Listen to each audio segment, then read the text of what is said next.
So hey guys, welcome to video.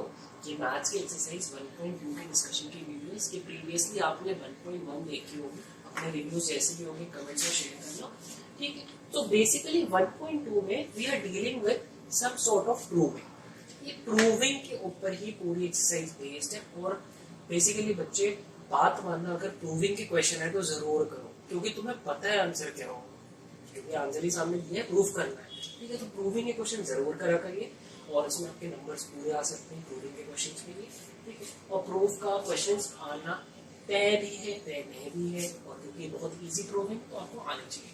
अच्छा, इसके पहले कुछ डेफिनेशन जो पहले भी बताई गई थी, लेकिन उसमें से एक फिर से हम रिविजन कराने का सोच रहे हैं, जो कि इसमें इम्पोर्टेंट कोऑपरेट।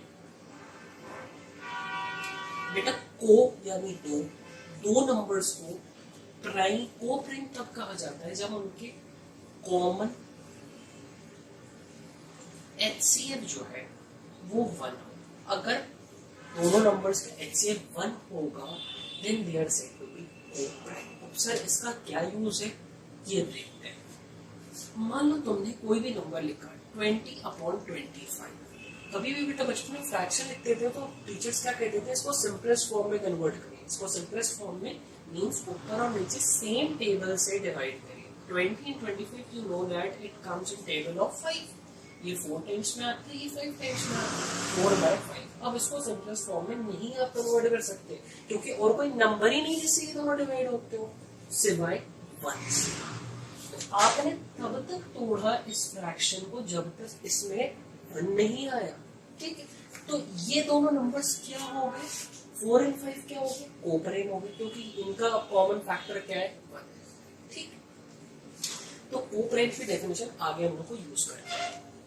अब सीधे क्वेश्चन पे आ जाते हैं। बेटा इरैशनल नंबर्स के ऊपर हम लोग को प्रूव करना है कि वो इरैशनल है कि नहीं। 2 नंबर्स का प्रूफ यहाँ क्लास में दिखाया जाएगा। बाकी एक नंबर का जो आपका सिलेबस में दिया है, आपको 3 दिए हैं, √2, √3, 3 दिए हैं, बट आपको पता होना चाहिए √5 एंड √7। एक का भी समझ जाओगे सारे का हो जाएगा। 2 का करके दिखाया जाएगा, √2 और √5 का मान लो करके दिखा देते क्लास में। √3, √7 का घर में एक बार ट्राई करना, इजी है, सेम यही कॉन्सेप्ट है, बस चीजें अंदर वैल्यूज थोड़ी सी चेंज हो जाए।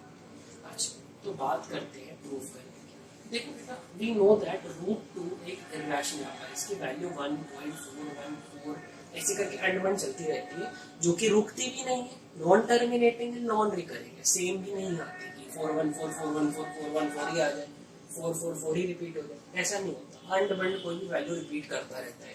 तो it is said to be irrational.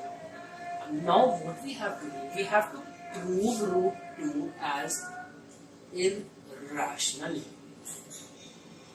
ठीक है, √2 को इरैशनल प्रूव करते हैं, आप लोग लिख लिया।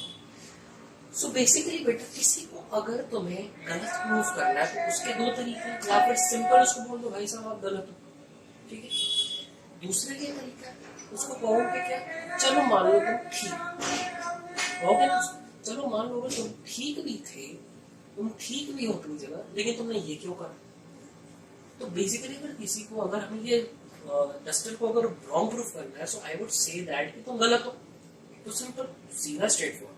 दूसरा ये तरीका है, इसको कह दो भाई साहब आप सही हो, आप बहुत बढ़िया इंसान, ठीक है, आपको माला पहनाई जानी चाहिए। तो लेकिन अगर आपको माला पहनाई जानी चाहिए तो ये काम क्यों करा, तो उसको सही बता के तुमने गलत प्रूफ किया। तो यहाँ पे भी कुछ हम लोग वही कॉन्सेप्ट यूज करना चाह रहे हैं। तो √2 को अगर इरैशनल प्रूफ करना है तो कह दो लेट √2 बी रैशनल। √2 को रैशनल कर दो, ठीक है भैया। अब इरैशनल नहीं हो, आप रैशनल खुश हो, ठीक है। देखते हैं आपको हम इरैशनल प्रूफ करते हैं, आपको रैशनल बता के। तो √2 रैशनल कर दो। अब रैशनल की डेफिनेशन से वी नो दैट एक रैशनल नंबर क्या होता है, जो P/Q की फॉर्म में रहे, एक फ्रैक्शन का फॉर्म अचीव कर ले। तो मतलब √2 बेसिकली एक फ्रैक्शन तो हो सकता है, इरैशनल है भाई साहब रैशनल है, इनको मान लिए रैशनल, ठीक है। P/Q हो सकता है। और बेटा यहाँ पे एक important number P and Q are coprimes. Usually teachers skip कर देते हैं, ये वाला पार्ट एक्सप्लेन नहीं करते और स्टेटमेंट लिख के छोड़ देते हैं, बट आप समझिए है क्या मैटर। अभी हम लोगों ने देखा कि कोई भी फ्रैक्शन को सिंपलेस्ट फॉर्म में बनाते हैं अनटिल एंड अनलेस उसको डिवीजन फिर नहीं किया जा सके, जैसे 4/5 पिछला सिनेरियो था। तो यहाँ पे P/Q when we are seeing these are coprimes, मतलब ये फ्रैक्शन जो आ रहा है P/Q वो अपने सिंपलेस्ट फॉर्म में, उससे सिंपलेस्ट नहीं हो सकता, वो सिंपलेस्ट ही फॉर्म है, ठीक। तो P/Q के फॉर्म में रिप्रेजेंट कर सकते हैं क्योंकि एक रैशनल नंबर। Q को इधर भेज दो, Q को तुमने इधर भेजा, ऐसे हो गया, ठीक है, दोनों तरफ स्क्वायर, ठीक। यहाँ पे स्क्वायर करें, √2 का स्क्वायर हमेशा रूट पे अगर बेटा स्क्वायर लगे तो वो रूट से नंबर बाहर आ जाता है, 2 हो जाएगा, Q स्क्वायर हो जाएगा और P स्क्वायर हो जाएगा। सिंपल, P का इधर था तो P स्क्वायर, √2 के एक्सपोनेंट की लॉ दोनों पे जाएगा, इस पे भी पावर गई, इस पे भी पावर गई, जब √2 पे गई तो वो रूट के बाहर आ गया, Q पे गई तो वो Q स्क्वायर हो गया। सिंपल। अच्छा, तो जब यहाँ पे एक स्टेटमेंट लिखना पड़ेगा, क्या statement, when P square is divisible by 2, then P must be divisible by 2। अब 2 मिनट गए बहुत लोगों के, ऊपर से क्या बहुत ऊपर से उड़ के गया होगा, पता ही नहीं चला क्या कर रहे सर ने। तो सर ने बेसिकली बेटा कुछ नहीं करा। अब समझो बात, अगर मान लो तुम्हारा कोई नंबर लेट से 6 दिया, तो 6 2 से डिविजिबल है, तो तुम उसको 6 को क्या 2 into 3 लिख सकते हो, लिख सकते हो। 8 मान लो दी है तो क्या 2 into 4 लिख सकते हो। हमेशा देखो, अगर 2 से कोई चीज डिविजिबल है तो उसको 2 के मल्टीपल में भी लिख सकते हैं। 2 से अगर ये भाई साहब डिविजिबल है तो उसको 2 के मल्टीपल में भी लिख सकते हो ना, कॉन्ट्ररी चीज चलती है। कोई चीज अगर किसी से डिवाइड हो रही है, उसी से अगर मल्टीप्लाई करोगे तो वही चीज आ जानी चाहिए। 2 से अगर ये डिवाइड हो सकता है तो अगर किसी नंबर से मल्टीप्लाई करें 2 को तो ये आनी भी चाहिए, मल्टीपल होगा। तो यहाँ पे भी सिंपल सी बात है, पी स्क्वायर जो है अगर 2 का मल्टीपल बन रहा है, 2 को किसी नंबर से मल्टीप्लाई कर रहे हो, पी स्क्वायर आ रहा है तो पी 2 से डिविजिबल होना चाहिए, उसके मल्टीपल में आ रहा है। जैसे यहाँ पे देखो 2 को 3 से मल्टीप्लाई करे 6 आया तो 6 2 से डिविजिबल होगा, 2 को मल्टीप्लाई करे 4 से 8 आया, then 8 must be divisible by 2, so p square must be divisible by 2, simple.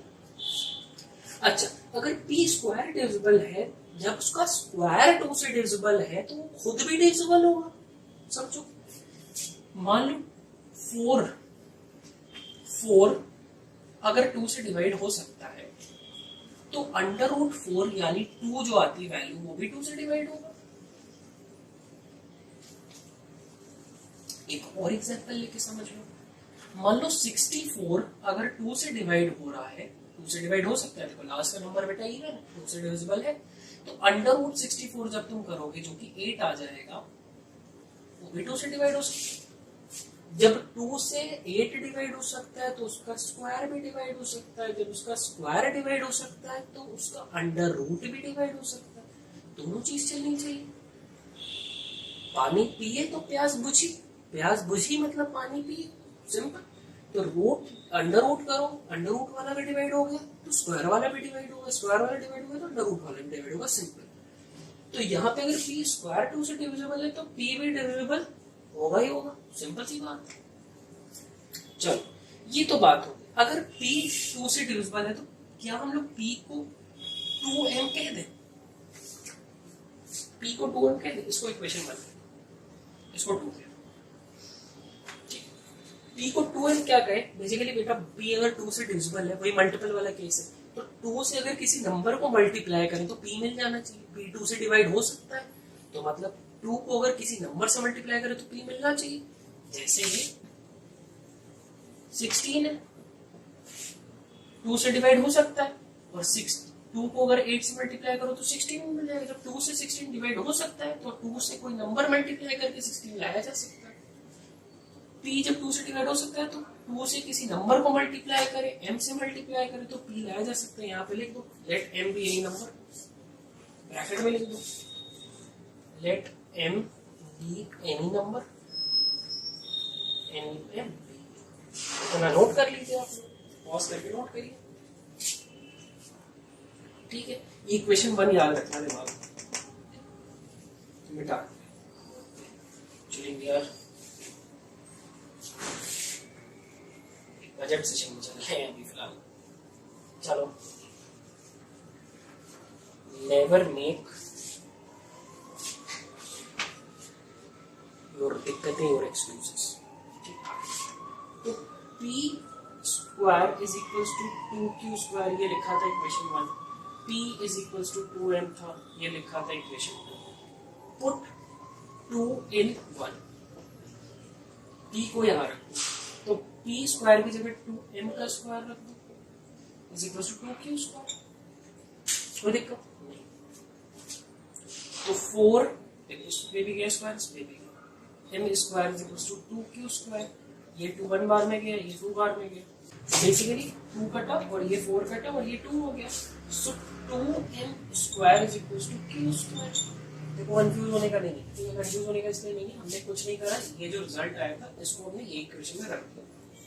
अब वही काम करेंगे जैसे p के साथ काम करें, q के साथ भी वही काम करना है। देखो फिर q स्क्वायर 2 से डिविजिबल होगा तो q भी 2 से डिविजिबल होगा। फिर ये statement q square is divisible by 2, then q is also divisible by 2।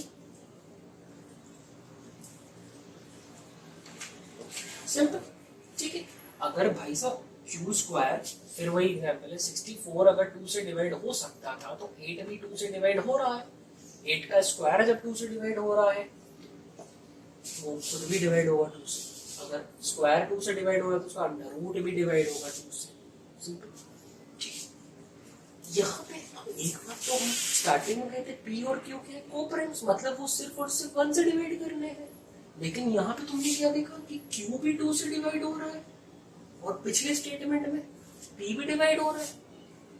तो ये तो बड़ा अजीब सी बात हुई, ठीक है, ये तो कोप्रिम्स थे। तो अपना जो एजम्पशन था वो क्या था, गलत था। सिंपल, इसको मिटा लो, इसको नोट कर लेना, मिटा लेते हैं किसी में। P and Q are divisible by 2, but they are coprimes। पहले ही एज्यूम कर लिया था ना, कोप्राइम है, डिवाइड नहीं हो सकते, 1 होगा सिर्फ डिवीजन में, तो ये है कोप्राइम। अब कोप्राइम जो थे तो सिर्फ 1 होना चाहिए था, सिर्फ 1 ही से डिवाइड होते, सिंपलेस्ट फॉर्म में फ्रैक्शन था हम लोग का। लेकिन ये तो 2 से भी डिवाइड हो रहा है, p भी उससे एक स्टेटमेंट में आया 2 से डिवाइड हो गया, q भी होने लगा। तो यहाँ पे ये तो कोप्राइम नहीं है, hence our assumption was wrong। हमने एज्यूम करा कि p और q के फॉर्म में √2 है, वो गलत था, चीज रॉन्ग थी। √2 इज इरैशनल। ये भाई साहब दोषी है, इनको पहले निर्दोष माना गया, लेकिन ये तो निर्दोष माना गया तब ये दोषी निकल गए, तो ये भाई साहब दोषी है। तो ये तो रहा √2 को इरैशनल प्रूफ करने का क्वेश्चन कि √2 आपका इरैशनल कैसे है, ये कैसे पता लगेगा। √5 का करना है बेटा, इसी तरह तुम करोगे। √5 पे क्विक थोड़ा सा दिखाने की कोशिश करते हैं, अगर नहीं समझ में आया एक बार रिमाइंड करके देख लेना, इजी है। थोड़ा सा 1-2 क्वेश्चंस लिख के लगा के देखना, क्योंकि ये थोड़ा सा प्रूव है, दिमाग में बैठाना पड़ेगा। √5 को रैशनल प्रूफ करना है, इजी है, वही लेट √5 बी रैशनल। मान लो रैशनल है तो √5 is equals to p upon q। p and q are coprimes, ठीक है। √5 इधर गया, q इधर गया, इधर गया, p दोनों तरफ स्क्वायर कर दो, इसका स्क्वायर करें तो इसको भी मिला, इसको भी मिला, ये रूट के बाहर आ गया, ये q स्क्वायर हो गया, this is p square. Equation 1 क्या था, यहाँ से समझ में आया कि p स्क्वायर 5 देखो किसी नंबर को मल्टीप्लाई करे, 5 से मल्टीप्लाई करे किसी नंबर को, p स्क्वायर मिला, p स्क्वायर 5 से डिविजिबल होगा, वहां से वहां पे 2 पे था, यहाँ पे 5 से, तो p square is divisible by 5. Hence, P is also divisible by 5.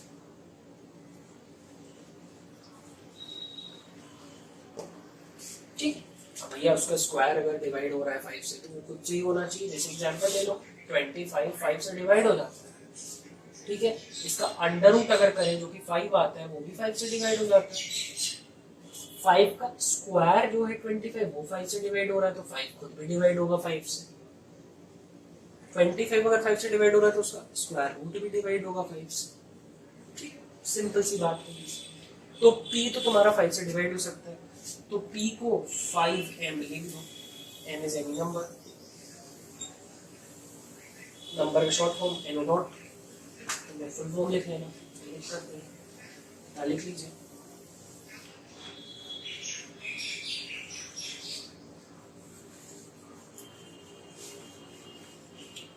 So basically क्या है हम लोग का p square is equals to 5q square. ये इक्वेशन 1 थी and this was our equation.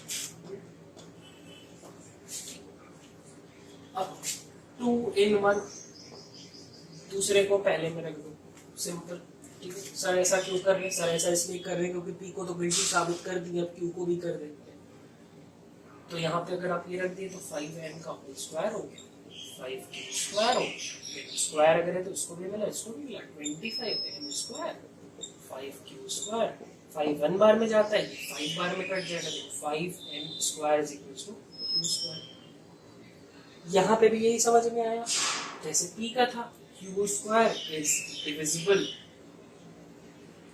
by 5, hence q is also divisible by 5।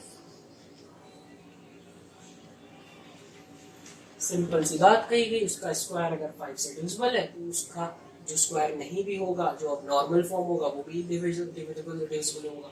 जैसे तुम्हारा 125 5 से डिवाइड हो सकता है, सॉरी 625 5 से डिवाइड हो सकता है, लास्ट में 5 इसलिए 5 और 0 होना चाहिए, 5 का डिवीजन चेक करिए। तो इसका अंडर रूट भी अगर करें जो कि 25 आता है, ये भी 5 से डिविजिबल होगा। 25 का स्क्वायर जब 5 से डिविजिबल है तो 25 खुद भी डिविजिबल होगा। ध्यान से सोचने की कोशिश करो क्या कहा जा रहा है, ठीक है। इतना लिख लीजिए, पॉज करके लिख लिया करिए, ये फायदा है आपको। सो P and Q are divisible by 5, but P and Q are co-primes। मतलब भैया हमने co-prime कहा था, इसका मतलब सिर्फ 1 ही से होना चाहिए था। वो फ्रैक्शन सबसे सिंपलेस्ट फॉर्म में लिखा था, √2 is equal to P upon Q जो लिखा था वो सबसे सिंपलेस्ट फॉर्म था, इससे सिंपल नहीं हो सकता था, काट के एकदम खत्म कर दिया था हमने, ठीक। Hence our assumption was wrong. √5 is irrational. Simple, sorted out. ठीक, इतना आपका ये था √2 और √5 को irrational प्रूफ करना। तो अगर आपको लग रहा है आप थोड़ा दिमाग ज्यादा लोड पे आ गया है, थोड़ी देर रेस्ट कर लीजिए और फिर √2 √3 एंड √7 का एक बार घर में ट्राई करिएगा और उसके बाद नेक्स्ट वीडियो देखिएगा। उसके बाद तो कुछ नहीं है, अब तो बहुत ही आसान तरीका है, ठीक है। मेन यही लंबा रहता है प्रूफ करना। अगर आपको ये समझ में आ गया तो वो पीस ऑफ केक है अगला जो आएगा, ठीक है। तो यहाँ पे आप वीडियो को पॉज कर लीजिए, बाकी ये वीडियो में आगे बताया जाएगा। आपको वीडियो पॉज करना है, पॉज कर लीजिए और अगले मोशन पे हम तो बढ़ेंगे। अगर आपको लग रहा है कि नहीं sir we can handle more than you are most welcome, ठीक है। चलिए, अच्छा तो उम्मीद करते हैं आपने वीडियो पॉज करी होगी, √7 और √3 के लिए आपने ट्राई करा होगा अपने आप से, क्योंकि बेटा जब तक तुम प्रैक्टिस नहीं करोगे, मैथ्स कंटिन्यूअस पेपर पे नहीं होती है, तब तक कुछ नहीं हो सकता, कुछ भी नहीं हो सकता। पर्सनल एक्सपीरियंस रहा है, पर्सनल कई बार ट्राई भी कर चुके हैं, मैथ्स को पढ़ के सीख लेते नहीं होता, नहीं हो पाता, ठीक है। बच्चों के साथ भी देख लिया, पढ़ के मैथ्स नहीं होती, पढ़ के जिस दिन मैथ्स होने लगे गली गली में रामानुजन घूमने लगे। चलो रामानुजन ने जैसे लिख के प्रैक्टिस